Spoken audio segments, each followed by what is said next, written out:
Hello physicists, welcome to doctor physicists geopolitics series. আজ আমরা এমন একটা বিষয় নিয়ে আলোচনা করব যা শুনলে প্রথমে হয়তো একটু অবাক লাগতে পারে। মানে বেশ ইন্টারেস্টিং কিছু সমীকরণ আছে আজকের আলোচনায়। একদম। ধরুন আমি যদি বলি মহারাষ্ট্রের খরায় পোড়া একজন কৃষকের ভাগ্য বা আমাদের দেশের পুরো খাদ্য নিরাপত্তা সরাসরি নির্ভর করছে ৮,০০০ কিলোমিটার দূরের কোনো একটা বরফের চাই গলে যাওয়ার ওপর, তাহলে কি খুব অদ্ভুত শোনাবে? হ্যাঁ, শুনতে তো বৈজ্ঞানিক কল্পকাহিনীর মতোই লাগে। রাইট।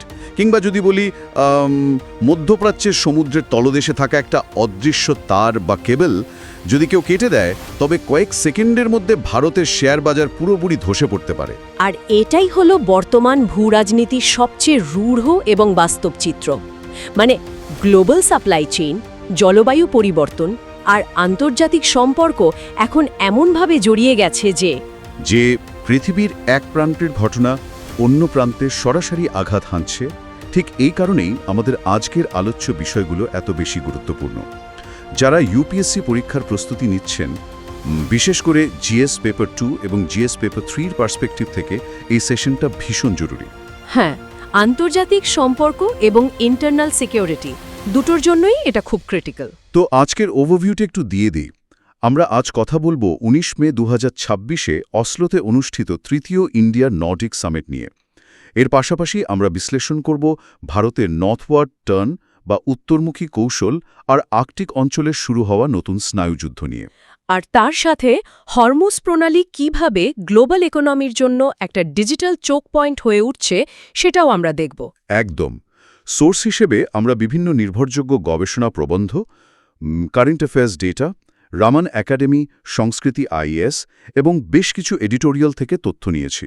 আর সব সময়ের মতো কোনো রকম পক্ষপাতিত্ব ছাড়া আমরা শুধুমাত্র ডেটা আর লজিকের ভিত্তিতে পুরো চিত্রটা তুলে ধরার চেষ্টা করব। রাইট, অত্যন্ত চমৎকার একটা এজেন্ডা আজকে আমাদের। তাহলে চলুন শুরু করা যাক। আমি একটা মেটাফর দিয়ে শুরু করতে চাই। আমাদের দীর্ঘদিনের যে কালচারাল সম্বন্ধ ছিল, সেটা কিভাবে আজ একটা হার্ড নোজড স্ট্র্যাটেজিক অ্যালায়েন্সে পরিণত হয়েছে তা সত্যিই চমকপ্রদ। হ্যাঁ, সম্পর্কটা এখন আর শুধু সাংস্কৃতিক জায়গায় আটকে নেই। আমি যখন সোর্স মেটেরিয়ালগুলো পড়ছিলাম, একটা তথ্য দেখে আক্ষরিক অর্থেই চমকে উঠেছি। 1983-তে তৎকালীন প্রধানমন্ত্রী ইন্দিরা গান্ধী নরওয়ে সফরে গিয়েছিলেন।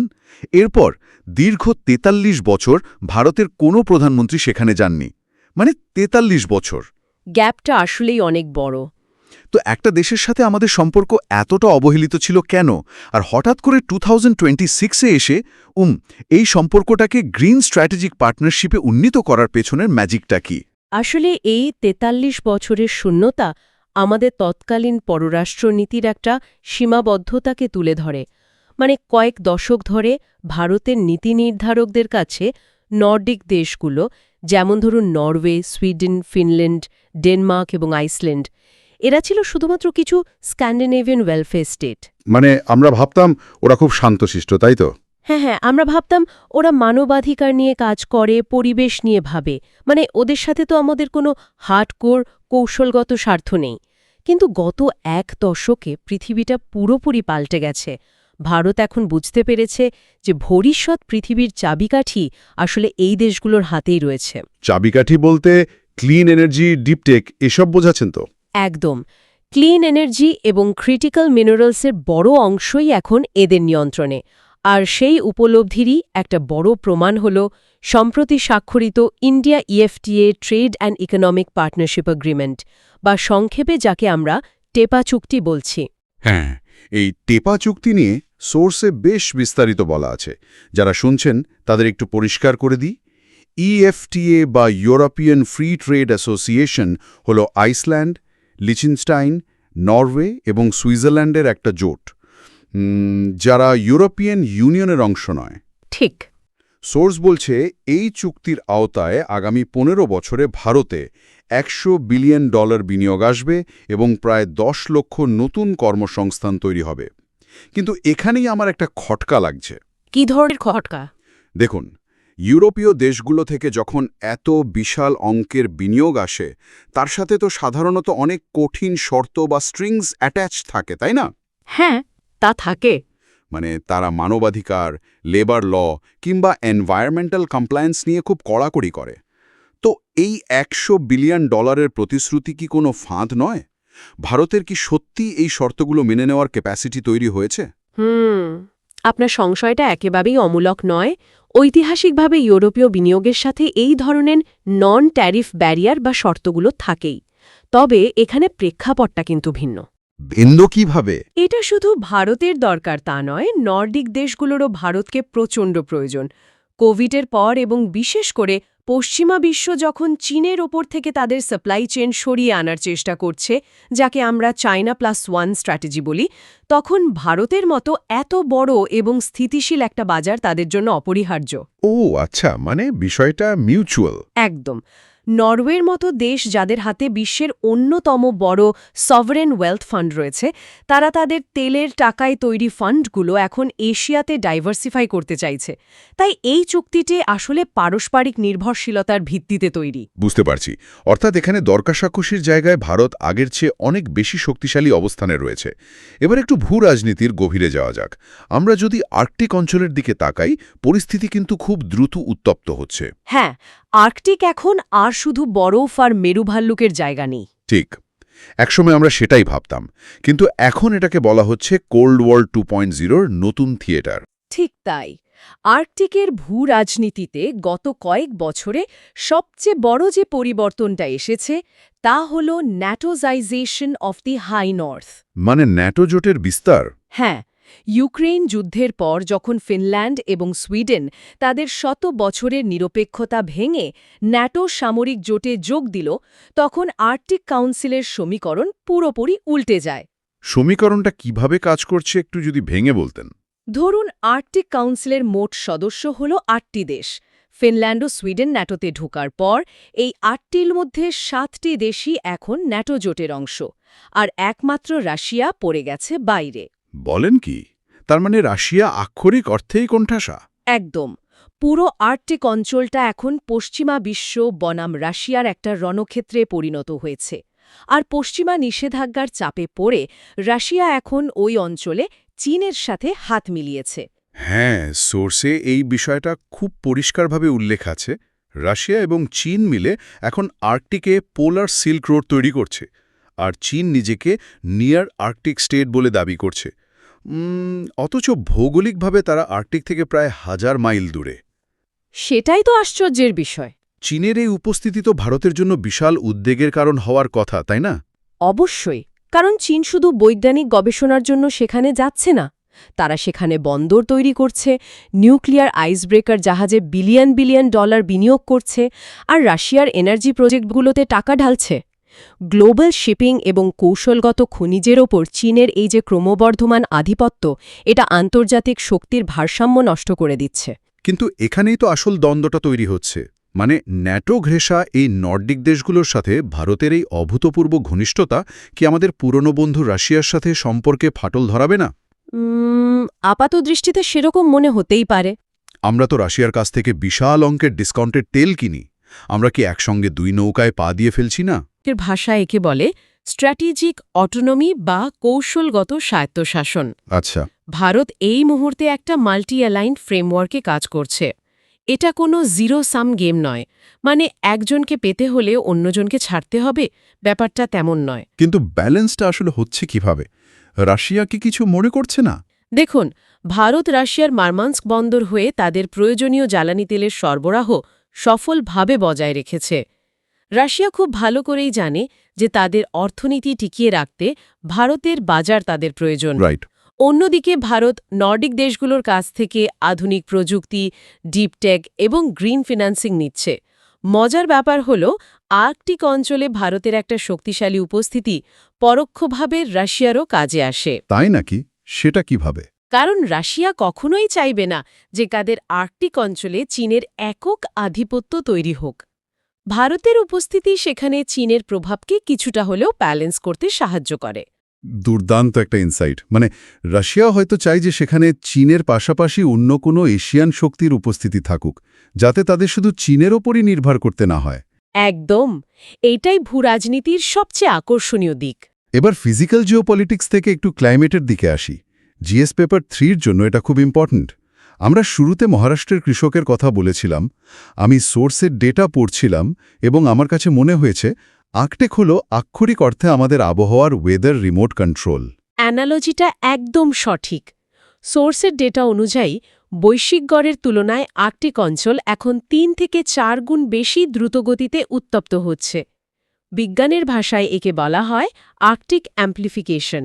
আচ্ছা, এর পেছনের মেকানিজমটা আসলে কি? মানে সাধারণ মানুষের বোঝার জন্য যদি একটু সহজ করে বলতেন যে কিভাবে আর্কটিকের বরফ গলার সাথে ভারতের বৃষ্টিপাতের সম্পর্ক তৈরি হচ্ছে। এর পুরো মেকানিজমটা লুকিয়ে আছে তাপমাত্রা এবং বায়ুপ্রবাহের মধ্যে। আর্কটিকের ব্যারেন্স এবং কারাসাগরে যখন বরফ অস্বাভাবিকভাবে গলতে শুরু করে তখন সেখানে সমুদ্রের পানির তাপমাত্রা বেড়ে যায়। আমাদের মনে রাখতে হবে বিষুবরেখা অঞ্চল এবং মেরু অঞ্চলের তাপমাত্রার যে পার্থক্য সেটাই পৃথিবীর প্রধান বায়ুপ্রবাহ বা জেট স্ট্রিমকে নিয়ন্ত্রণ করে। অর্থাৎ মেরু অঞ্চল যদি বেশি গরম হয়ে যায় তাহলে তাপমাত্রার পার্থক্যটা কমে আসবে। ঠিক ধরেছেন। তাপমাত্রার গ্রেডিয়েন্ট বা পার্থক্য কমে গেলে গ্লোবাল বায়ুপ্রবাহের প্যাটার্ন বাধাগ্রস্ত হয়, আর এই বায়ুপ্রবাহের ওপরই নির্ভর করে আমাদের ইন্ডিয়ান সামার মনসুন বা গ্রীষ্মকালীন মৌসুমি বায়ু। ও, তার মানে ডিরেক্ট কানেকশন। হ্যাঁ, যখনই এই টেলিকানেকশন বা দূরবর্তী সংযোগটা বিঘ্নিত হয় তখন ভারতে কখনো দেখা যায় তীব্র খরা, আবার কখনো হুট করে অতিবৃষ্টি। আর ভারতের মতো একটা দেশ যার কৃষি ব্যবস্থার বিশাল অংশ সরাসরি বৃষ্টির ওপর নির্ভরশীল, সেখানে মৌসুমী বায়ুর এই অস্বাভাবিক আচরণ মানে হল সরাসরি খাদ্য নিরাপত্তায় আঘাত। মানে চাল, গম থেকে শুরু করে নিত্য প্রয়োজনীয় পণ্যের দাম তো হু হু করে বেড়ে যাবে। ঠিক এই কারণেই ভারত ২০০৮ সাল থেকে নরওয়ের স্যালভার্ডে হিমাদ্রি নামের একটা রিসার্চ স্টেশন পরিচালনা করছে। হ্যাঁ, হিমাদ্রির কথা ইউপিএসসি প্রিলিমসের জন্য খুব ইম্পর্ট্যান্ট। একদম। এছাড়া ইনডার্ক নামে একটা আন্ডার ওয়াটার অবজারভেটরিও স্থাপন করেছে ভারত।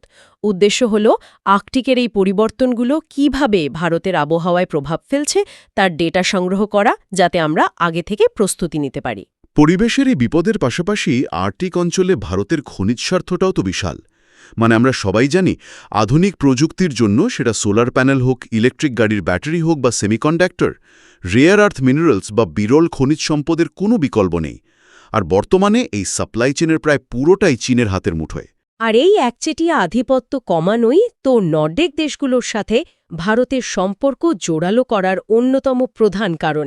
আমরা যদি প্রতিটা নর্ডিক দেশের দিকে আলাদা করে তাকাই তাহলে দেখব ভারত কিভাবে খুব সুনির্দিষ্টভাবে এই স্ট্র্যাটেজি সাজিয়েছে। হ্যাঁ, সোর্সে এই বিষয়টা খুব সুন্দর করে বলা আছে। আমরা ঢালাওভাবে সবার সাথে একই চুক্তি করছি না। একদম না। যেমন ধরুন সুইডেনের দিকে তাকালে দেখবেন তাদের সাথে ফোকাস হল ডিফেন্স এবং টেকনোলজিতে। গ্রিপেন ফাইটার জেট নিয়ে তাদের যে দক্ষতা, ভারত সেটা কাজে লাগাতে চাইছে। পাশাপাশি Sweden India technology and AI corridor বা সিট্যাক নিয়ে কাজ হচ্ছে। আবার সুইডেনের উত্তর দিকে বিশাল রেয়ার আর্থ এলিমেন্টের সন্ধান পাওয়া গেছে, যা ইউরোপের সবচেয়ে বড় রিজার্ভ। ওয়াও! আর নরওয়ের ক্ষেত্রে বিষয়টা তো আরও ইন্টারেস্টিং। তাদের কাছে রয়েছে ডিপ সি মাইনিং বা গভীর সমুদ্র থেকে খনিজ তোলার যুগান্তকারী প্রযুক্তি। ঠিক, সমুদ্রের তলদেশে থাকা পলিমেটালিক নডিউল বা খনিজগুলো থেকে পরিবেশের ন্যূনতম ক্ষতি করে কিভাবে সম্পদ আহরণ করা যায়, নরওয়ে তাতে বিশ্বকে পথ দেখাচ্ছে। আর ডেনমার্কের ভূমিকাটা এখানে কি? ডেনমার্কের কথা ভাবুন। গ্রিনল্যান্ড হল ডেনমার্কের একটা স্বায়ত্তশাসিত অঞ্চল। গ্রিনল্যান্ডের বরফের নিচে লুকিয়ে আছে বিশাল এবং অস্পর্শিত খনিজ সম্পদ। ডেনমার্কের সাথে সম্পর্ক ভালো রাখলে ভারত সেই খনিগুলোতেও অ্যাক্সেস পেতে পারে। আর ফিনল্যান্ড আমাদের সাহায্য করছে 5G, 6G এবং কোয়ান্টাম কম্পিউটিংয়ে। মানে প্রতিটি দেশের সাথে আলাদা স্পেশালাইজড পার্টনারশিপ সত্যি ব্রিলিয়েন্ট। তবে এত কিছুর মধ্যে গ্লোবাল শিপিংয়ের একটা বড় গেম চেঞ্জারের কথা কিন্তু আমরা ভুলে যাচ্ছি। আপনি নর্দার্ন সি রুট বা এনএসআর এর কথা বলছেন তো? হ্যাঁ, আর্কটিকের বরফ গলার এটা একটা সরাসরি বাণিজ্যিক ফলাফল। সোর্স বলছে বর্তমানে সুয়েজ খাল দিয়ে এশিয়া থেকে ইউরোপে পণ্য পাঠাতে যে সময় এবং দূরত্ব লাগে, এই নর্দার্ন সি রুট ব্যবহার করলে সেই দূরত্ব প্রায় 40% কমে যাবে। 40%? হ্যাঁ, মানে শিপিং কস্ট আর ট্রানজিট টাইমে একটা বিশাল সেভিংস। কিন্তু এই সুযোগটা কাজে লাগানোর জন্য ভারতের কি পর্যাপ্ত সক্ষমতা আছে? ভারতের ২০২২ সালের যে আর্কটিক পলিসি আছে সেখানে ক্যাপাসিটি বিল্ডিং বা নিজস্ব সক্ষমতা বৃদ্ধির কথা বলা হলেও বাস্তবে কিন্তু আমরা অনেক পিছিয়ে আছি। আমি ঠিক এখানেই আসতে চাইছিলাম। আপনি যদি এই রুট ব্যবহার করতে চান তাহলে তো আপনার স্পেশালাইজড জাহাজ লাগবে। এক্সপার্টরা রেকমেন্ড করছেন যে 2030-31 সালের মধ্যে ভারতের নিজস্ব অন্তত 5টি আইস ক্লাস ট্যাঙ্কার তৈরি করা প্রয়োজন। এই আইস ক্লাস ট্যাঙ্কার জিনিসটা ঠিক কি? সাধারণ জাহাজ তো বরফ ভেঙে যেতে পারে, তাই না? না, সাধারণ জাহাজ আর্কটিকের জমে থাকা বরফে ঢুকলে তার হাল বা কাঠামো দুমড়ে মুচড়ে যাবে। আইস ক্লাস জাহাজের মেকানিজম সম্পূর্ণ ভিন্ন। ও, তাই নাকি? হ্যাঁ, এর হাল বা বাইরের আবরণ বিশেষভাবে পুরো স্টিল দিয়ে তৈরি হয়। এর সামনের দিকটা এমনভাবে ডিজাইন করা থাকে যে এটা বরফকে ধাক্কা দিয়ে সরায় না, বরং জাহাজের সামনের অংশ বরফের ওপর উঠে যায়। দাঁড়ান, তার মানে জাহাজের নিজস্ব ওজনে বরফটা ভাঙে? একদম। জাহাজের বিশাল ওজনে সেই বরফ ভেঙে যায়। এছাড়া এর প্রোপেলার বা পাখাগুলো এমন মেটেরিয়াল দিয়ে তৈরি হয় যা বরফের বিশাল চায়ের সাথে ধাক্কা খেলেও ভাঙে না। কিন্তু ভারত কেন এগুলো নিজে তৈরি করবে? দরকার পড়লে আমরা রাশিয়া বা পশ্চিমা দেশগুলো থেকে এই জাহাজগুলো ভাড়া নিতে পারি না? আসলে ভূরাজনীতিক সংকটের সময় আপনি অন্যের ওপর নির্ভর করতে পারেন না। ধরুন কোনো কারণে রাশিয়ার সাথে পশ্চিমাদের বড় ধরনের যুদ্ধ বেঁধে গেল বা সুয়েজ খাল বন্ধ হয়ে গেল। হ্যাঁ, যা আজকাল হরহামেশাই ঘটার ভয় থাকে। ঠিক, তখন কেউ আপনাকে তাদের আইস ক্লাস জাহাজ ভাড়া দেবে না, কারণ তাদের নিজেদেরই তখন সেটা দরকার। নিজস্ব ফ্লিট না থাকলে আপনার এই 40% শর্টকাট রুটের কোনো মূল্যই থাকবে না। লজিকটা খুব ক্লিয়ার। আর সোর্স আরও একটা গুরুত্বপূর্ণ পলিসি রেকমেন্ডেশনের কথা বলছে। চীন বা জাপানের মতো ভারতেরও একজন পূর্ণকালীন special envoy for Arctic affairs বা বিশেষ দূত নিয়োগ দেওয়া প্রয়োজন। হ্যাঁ, এটা ভীষণ জরুরি। কারণ আর্কটিক কাউন্সিলে ভারত একজন অবজারভার স্টেট, যার কোনো ভোটিং রাইটস নেই। তাই একজন সার্বক্ষণিক কূটনৈতিক থাকলে সেখানে নেগোসিয়েশনগুলো অনেক জোরালো হবে। ঠিক বলেছেন। নিজস্ব জাহাজ এবং নিবেদিত কূটনৈতিক প্রচেষ্টা, এই দুটো ছাড়া আর্কটিকের সুযোগগুলো পুরোপুরি কাজে লাগানো আসলে সম্ভব নয়। আচ্ছা, এতক্ষণ আমরা আর্কটিকের ফিজিক্যাল ম্যারিটাইম রুট, আইস ক্লাস জাহাজ আর সমুদ্র পথ নিয়ে কথা বললাম। এই ফিজিক্যাল শিপিং রুটের দুর্বলতাগুলো নিয়ে ভাবতে গিয়ে আমার মনে হলো গ্লোবাল ইকোনমিতে এর চেয়েও ভয়াবহ এবং অদৃশ্য একটা দুর্বলতা আছে। অদৃশ্য দুর্বলতা? ফিজিক্যাল জাহাজ তো বরফে আটকে যায়, কিন্তু আমাদের ডিজিটাল জাহাজ বা ইন্টারনেটের ডেটা কোথায় আটকে যেতে পারে জানেন? আপনি কি হরমোজ প্রণালী এবং আন্ডারসি কেবলগুলোর উপর সাম্প্রতিক ধুমকির কথা বলছেন? একদম। আমরা এতক্ষণ সাগরের ওপর দিয়ে চলা ফিজিক্যাল জাহাজের কথা বললাম, কিন্তু সমুদ্রের তলদেশ দিয়ে আর এক ধরনের জাহাজ চলছে, আমাদের ডেটা। আমি এই সাবমেরিন কেবলগুলোকে গ্লোবাল ইকোনমির মেরুদণ্ড বা স্পাইনাল কর্ড হিসেবে দেখি। হ্যাঁ, কারণ আমরা ক্লাউডে কিছু আপলোড করলে ভাবি সেটা আকাশে ভাসছে বা স্যাটেলাইট দিয়ে যাচ্ছে। ঠিক, সাধারণ মানুষ এটাই ভাবে, কিন্তু বাস্তব হল বিশ্বের 95 থেকে 99% আন্তর্জাতিক ইন্টারনেট ডেটা যায় সমুদ্রের তলদেশে থাকা এই ফাইবার অপটিক কেবলগুলোর মাধ্যমে। আর হরমোজ প্রণালী, যা ঐতিহাসিকভাবে শুধু তেল পরিবহনের একটা চোখ পয়েন্ট হিসেবে পরিচিত ছিল, তা এখন আক্ষরিক অর্থেই একটা ডিজিটাল চোখ পয়েন্টে পরিণত হয়েছে। বিষয়টা কতটা অ্যালার্মিং দেখুন। সম্প্রতি ইরান সংশ্লিষ্ট মিডিয়াগুলো এই আন্ডারসি কেবলগুলোর ওপর প্রোটেকশন ফি বা লাইসেন্সিং ফি বসানোর সতর্কবার্তা দিয়েছে। তারা বলছে এই কেবলগুলো যেহেতু তাদের জলসীমার কাছাকাছি দিয়ে যাচ্ছে, তাই এর নিরাপত্তার জন্য ট্যাক্স দিতে হবে। আন্তর্জাতিক নিরাপত্তার পরিভাষায় একে বলা হয় গ্রে জোন ওয়ারফেয়ার। এই কনসেপ্টটা একটু বুঝিয়ে বলবেন যারা শুনছেন তাদের সুবিধার জন্য। গ্রে জোন ওয়ারফেয়ার হল এমন এক ধরনের যুদ্ধনীতি যেখানে কোনো রাষ্ট্র সরাসরি যুদ্ধ ঘোষণা করে না, আবার শান্তিতেও থাকে না। তারা প্রতিপক্ষের ক্রিটিক্যাল ইনফ্রাস্ট্রাকচার বা অত্যন্ত গুরুত্বপূর্ণ পরিকাঠামোর এমনভাবে ক্ষতি করে যার দায় সরাসরি তাদের উপর চাপানো যায় না। মানে একটা ধোঁয়াশা তৈরি করে রাখা। ঠিক তাই। ধরুন সমুদ্রের তলদেশে কোনো দেশের একটা সাবমেরিন বা কোনো ফিশিং ট্রলারের নোঙর দিয়ে একটা ইন্টারনেট কেবল কেটে দেওয়া হলো। এটা প্রমাণ করা খুব কঠিন যে এটা ইচ্ছাকৃত নাকি দুর্ঘটনা, কিন্তু এর ইম্প্যাক্ট হবে ভয়াবহ। একদম ঠিক বলেছেন। স্পাইনাল কর্ডের মেটাফোরটা এখানে আবার নিয়ে আসি। কেউ যদি এই হুরমুজ প্রণালীতে একটা স্নায়ু বা কেবল চেপে ধরে বা কেটে দেয়, তাহলে গ্লোবাল ফাইন্যান্সিয়াল বডির পুরো সিস্টেম প্যারালাইজড হয়ে যাবে। ডেটা ট্র্যাফিক যখন একটা কেবল ছিঁড়ে যাওয়ার কারণে অল্টারনেটিভ রুটে ডাইভার্ট করতে হয় তখন সিগন্যাল পৌঁছাতে কয়েক মিলিসেকেন্ড বেশি সময় লাগে, যাকে আমরা লেটেন্সি বলি। আর অ্যালগোরিদমিক হাই ফ্রিকোয়েন্সি ট্রেডিংয়ের যুগে এই কয়েক মিলিসেকেন্ডের ডিলে বা লেটেন্সি মানেই হল শেয়ার বাজারে কোটি কোটি টাকার লোকসান। ভারতের পুরো ব্যাংকিং সিস্টেম, স্টক মার্কেট এবং অ্যামাজন ওয়েব সার্ভিসেস বা মাইক্রোসফট অ্যাজুর এর মতো ক্লাউড সার্ভিসগুলো এই আন্তর্জাতিক কানেক্টিভিটির ওপর সরাসরি নির্ভরশীল। এই কারণেই সোর্স খুব স্পষ্টভাবে বলছে যে ভারতের এখন বহুমুখী কৌশল বা ডিজিটাল রেজিলিয়েন্স গড়ে তোলা জরুরি। স্যাটেলাইট ব্যাকআপ সিস্টেম উন্নত করা প্রয়োজন, কিন্তু স্যাটেলাইট কখনো এই বিশাল পরিমাণ ডেটা বহন করার ক্ষেত্রে ফাইবার অপটিক কেবলের বিকল্প হতে পারে না। রাইট। তাই ডেটা লোকালাইজেশন মানে দেশের ডেটা দেশেই রাখা এবং অল্টারনেটিভ কেবল রুটের সন্ধান করা অত্যন্ত জরুরি হয়ে পড়েছে। আমরা আলোচনার একেবারে শেষ প্রান্তে চলে এসেছি। আজকের এই আলোচনা থেকে আমরা দেখলাম ৪৩ বছরের কূটনৈতিক গ্যাপ পূরণ করে ভারত কিভাবে নর্ডিক দেশগুলোর সাথে সম্পর্ক নতুন করে সংজ্ঞায়িত করছে। ইউপিএসসি অ্যাসপিরেন্টদের জন্য সামারি করলে প্রিলিমসের জন্য আর্কটিক কাউন্সিলের অবজার্ভার স্ট্যাটাস, হিমাদ্রি এবং টেপা চুক্তি খুব ইম্পর্ট্যান্ট। আর মেন্সের জন্য স্ট্র্যাটেজিক অটোনমি এবং ক্লাইমেট সিকিউরিটি। আমরা দেখলাম কৌশলগত এবং অভ্যন্তরীণ নিরাপত্তার দিক থেকে ভারত কতটা নিখুঁতভাবে ব্যালেন্স করছে। হ্যাঁ, একদিকে আর্কটিকের বরফ গলার সরাসরি প্রভাব পড়ছে আমাদের কৃষিতে, অন্যদিকে গ্লোবাল সাপ্লাই চেনে চীনের আধিপত্য রুখতে নর্ডিক দেশগুলোর প্রযুক্তি এবং খনিজ সম্পদ ভারতের জন্য অপরিহার্য হয়ে উঠছে। আর পরিশেষে আমরা দেখলাম ফিজিক্যাল চোক পয়েন্ট হোক বা হরমুজ প্রণালীর মতো ডিজিটাল চোক পয়েন্ট, গ্লোবাল জিওপলিটিক্সে কোথাও স্বস্তিতে বসে থাকার কোনো সুযোগ নেই। একদমই তাই। বিদায় নেওয়ার আগে আমাদের সোর্সের তথ্যগুলোর ওপর ভিত্তি করেই একটা প্রভোকেটিভ চিন্তার খোরাক রেখে যেতে চাই। অবশ্যই। আর্কটিক অঞ্চল ধীরে ধীরে উন্মুক্ত হচ্ছে। বরফ গলার সাথে সাথে বৃহৎ শক্তিগুলোর মধ্যে খনিজ সম্পদ এবং নতুন বাণিজ্য পথ নিয়ে সামরিক প্রতিযোগিতা চরম আকার ধারণ করছে।